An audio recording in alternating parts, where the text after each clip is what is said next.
Hello friends, నేను మీ Mani sir, life spoken English. ఈరోజు మనం మన హ్యూమన్ లైఫ్లో వన్ ఆఫ్ ది ఎమోషన్స్ గురించి మాట్లాడుకోబోతున్నాం. అదేంటంటే కోపం. వాడు కోపంలో తిట్టేశాడు, ఈవిడ ఆవేశం ఏదో చేసేసింది అంటాం కదండి. సో దీన్ని ఎలా చెప్పాలని చెప్పి డౌట్ అనమాట. అంటే ఆ చేసింది తిట్టడం కొట్టడం అనేది పక్కన పెడితే ఆవేశంలో, కోపంలో దీన్ని ఇన్ యాంగర్ అనాలా, విత్ యాంగర్ అనాలా డౌట్ వస్తుందన్నమాట. కాకపోతే గుర్తుపెట్టుకోండి, ఇక మనం చెప్పాల్సిన ఎక్స్ప్రెషన్ ఏంటంటే in a fit, FIT, in a fit of.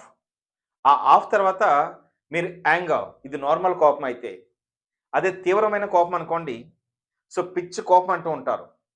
ఆ పిచ్చి కోపం అన్నప్పుడు యాంగర్ అనే వర్డ్ బదులు రేజ్ అని ఒక వర్డ్ యూస్ చేయడానికి ట్రై చేయండి.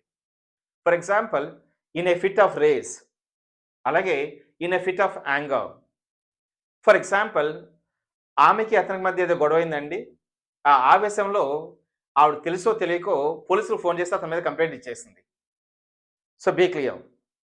ఇక్కడ she lodged a complaint against that fellow in a fit of her anger. అంటే అది కోపంలో జరిగిపోయిన యాక్టివిటీ అనమాట.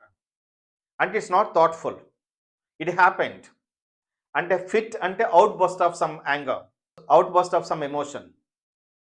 ఆ ఫిట్ అనే వర్డ్ ఇప్పుడు మనం యూస్ చేయాలి.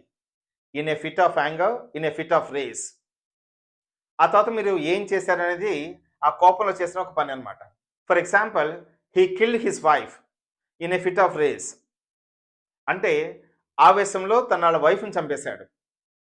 అంటే అతను ప్లాన్ చేయలేదు, చంపాలని అనుకోలేదు, కోపంలో జరిగిపోయింది. అలా ఆవేశంలో కోపంలో అనడానికి in a fit of rage or in a fit of anger. కోపాన్ని మీరు కామన్గా మెన్షన్ చేయాలంటే కనుక యాంగర్ అని చెప్పండి. అలాగే అది తీవ్రమైన కోపం, సో కట్టలు తెంచుకున్న కోపం, అలా చెప్పాలనుకుంటే కనుక అప్పుడు యాంగర్ అనే వర్డ్ బదులు రేజ్ అనే వర్డ్ యూస్ చేయండి. In a fit of rage, in a fit of anger. So both are almost mean the same. కాకపోతే ఆవేశంలో, కోపంలో ఈ పని చేయడం జరిగింది అన్నప్పుడు ఆ పని అనేది మీరు ఎలాగో టెన్సెస్ ఫాలో అవుతా ఒక యాక్టివిటీ చెప్పొచ్చు. ఆ కోపంలో, ఆవేశంలో అనడానికి ఇన్ యాంగర్, విత్ యాంగర్ బదులు so do understand in a fit of anger or in a fit of rage. ఈరోజు మన టాపిక్ ఏంటంటే ఇన్ ఏ ఫిట్ ఆఫ్.